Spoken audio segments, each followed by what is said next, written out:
Helpful for life. In case you aren't familiar with garnish, it's simply embellishment or decoration. In other words, it's anything you put on your plate to make it look better. Bonus points if the garnish's flavors or colors complement or contrast those of the dishes. Not all garnishes are meant to be eaten. However, there are some people who are in the camp of everything on a plate should be edible. However, you get to decide what is best. Personally, I think rules are meant to be broken. Mom, I'm sure you're not surprised to hear that. Another thing that garnishes can be used for is to let the diner know what is inside of the food. A fancy term for this is ingredient cues. This is especially useful if the thing that the diner is eating has all the ingredients blended together, like a soup, or hidden inside, like in a calzone. One example of this is a sprinkle of cheese and a slice of jalapeno on top of a cheese and jalapeno omelet. Using ingredient cues is very helpful, especially if you're cooking custom dishes for a bunch of different people. Which leads me to one other helpful tip. As you're plating up your food, think about the ingredients that go inside of it. Are there some things that you could maybe serve on the side or on top? There you go, there's at least one garnish for you. Of course, the possibilities for garnish are infinite, but here are some ideas for inspiration. Two things that we see very often as garnishes are cheese and some type of greenery. For cheese, I think we've all seen some Italian food with some freshly grated Parmesan on top, or tacos with a sprinkle of shredded cheese. So when you're garnishing with cheese, think about the different sizes. A small, super finely grated cheese is really good and tastes really good on some dishes, whereas other dishes will do better with either a bigger grate or maybe even shaved cheese. When it comes to the greens, some other things you'll see are chives or scallions, herbs, or microgreens. Another popular thing is to serve the food on top of a single lettuce leaf or even a bed of lettuce. If you want to add some crunch, you could use nuts, croutons, or fried onions. Liquids can be garnishes too, whether it be oil, sauce, vinegar, creams, icings, whatever it may be, they can make really good garnishes, especially if you drizzle them or otherwise artistically display them on the plate. Another popular garnish is an egg. Think of a soft-boiled egg on top of an Asian soup. Or, and some people may not consider this a garnish, but a fried egg on top of a burger, to me, makes it look and taste better. Citrus makes for great garnishes as well. Whether it be a wedge, a wheel, or artfully displayed in some type of flower, citrus is used all over as garnish. When it comes to dessert, you may want to consider dusting some powdered sugar or cocoa powder on top of the dessert. Of course, there's also whipped cream and sprinkles. There's also sugar pearls and shredded coconut. Again, there's a lot you could do. A sprig of fresh mint or some berries often accompany desserts. You could do caramel sauce or chocolate sauce, edible flowers. There's something called sugar glass, which is kind of cool and actually really easy to make. And how could we not mention the cherry on top? Cherries.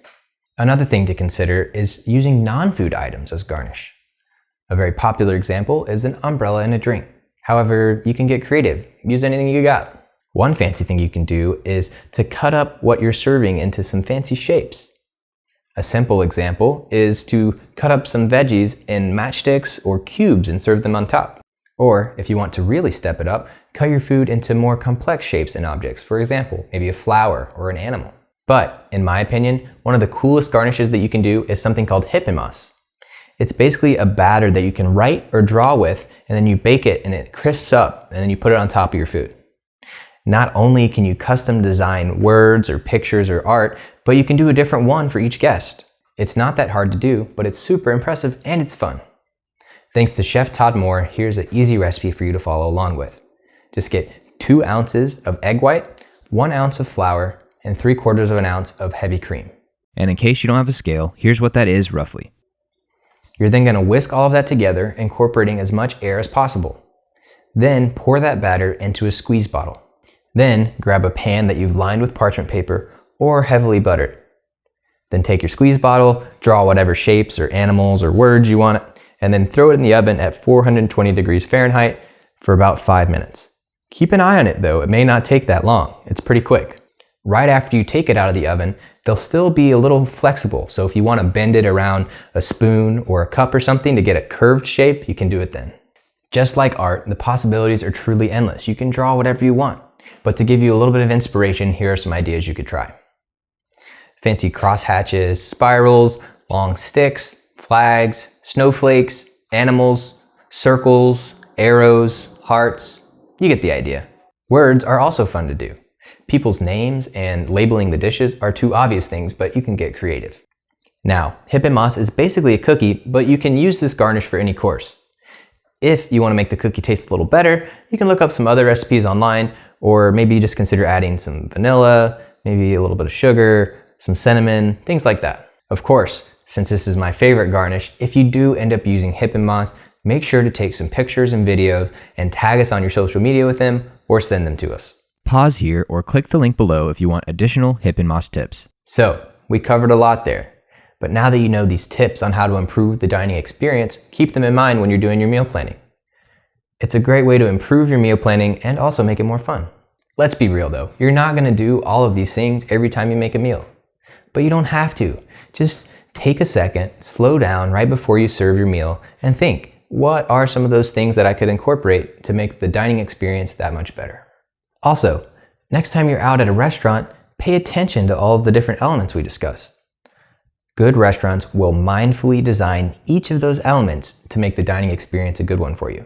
Not only will observing these little details help your home dining experience, but you may also find that you enjoy the restaurant experience a little more when you're observing the little details. Lastly, if improving the dining experience is something that really speaks to you, go online. You can find all sorts of inspiration there. And of course, we'd love to see what you come up with. So share it on your socials and tag us, or send it to us directly. Well, we hope you've enjoyed this milestone. The next natural step after enjoying the delicious food that you made is to clean up and put away those leftovers. So let's get into our next milestone, cleanup and storage.